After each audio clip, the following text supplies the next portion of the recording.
snack. Me and you gonna have a little chat about books. Hi guys, so I am here today to do a book review, and the book that I'm going to be reviewing is book number 11 in the Wheel of Time. This is by Robert Jordan and it's called The Knife of Dreams, and this one is the final one that Robert Jordan himself actually wrote.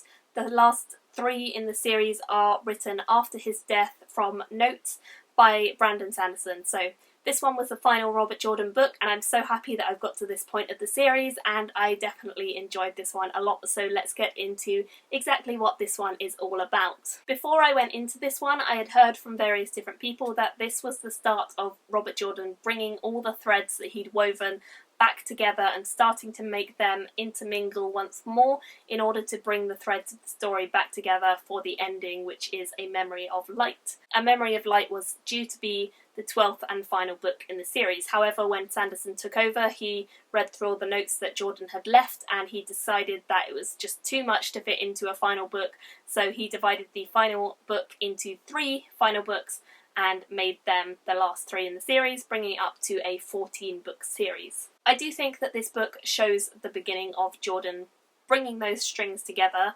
and attempting to try and contain the series a little bit more rather than just making it bigger and bigger and bigger as it has been in the last couple of books. Some of the problems and situations our characters have been facing are resolved at last, which I was so happy about. I think we all know which one I would have been happy about ending a lot sooner. Let's mention there are 2 characters, one begins with P and one begins with F. That situation finally resolved, thank God. We do see a lot of political agreements and alliances and shifts being formed in order to see how everything is going to be when it comes to the final battle and who's going to be allied with who. I found in this book that probably Elayne and Mat were my favourite 2 characters because of how prominent they were and how exciting they were. The situation with Elayne trying to reclaim her status and gather support has been ongoing for a while now, and I was very happy when that was resolved, either for or against her. I also loved hearing about the way that she is progressing with the internal struggles she's having, and seeing the way that this change within her had affected how she approached these tricky situations or sticky situations that she was getting into. As for Mat, I think his storyline was really great in this book and certainly interested me most because of how much focus we had on him as a character for once rather than the other 2 main characters of Perrin and Rand. The way that he seemed to actually be taking a role in the world once more and the ongoing problems of the world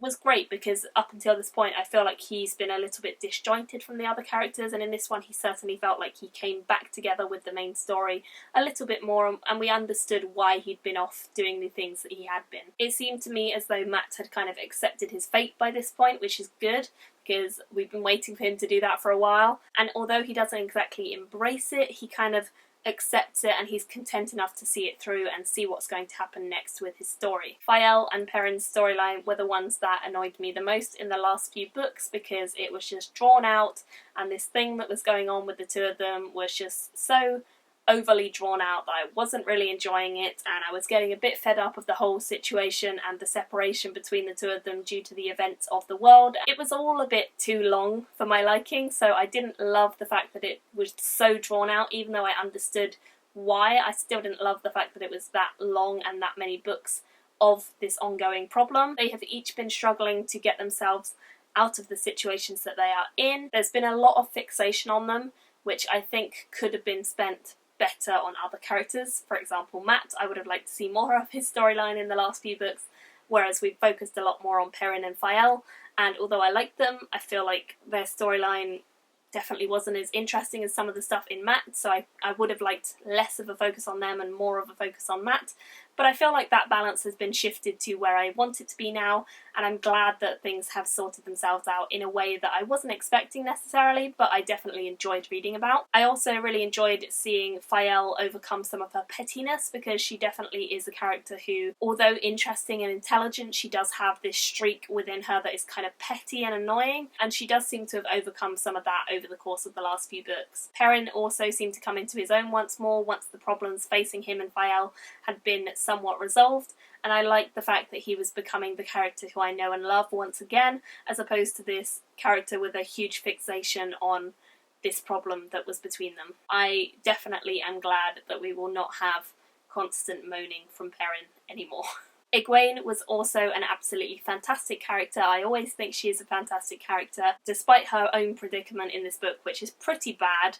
Let's be honest, it's pretty bad. When she walked into the situation she's in now, in the end of book 10, I was really worried about what was going to happen to her. I didn't know how she was going to cope with the situation, or whether she was even going to survive, or what was going to go on.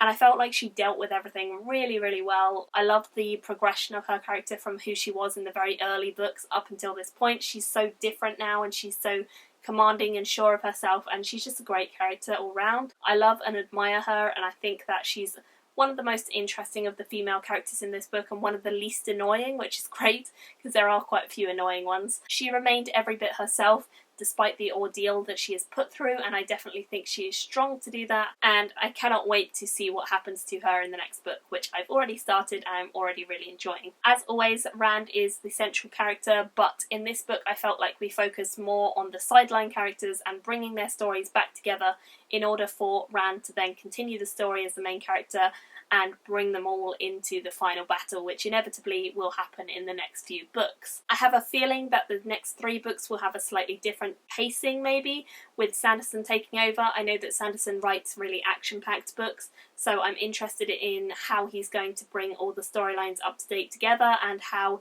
he's going to really go for this final battle, which of course promises to be epic. So I can't wait to continue on with the final 3 books in this series and hopefully finish the series over the summer.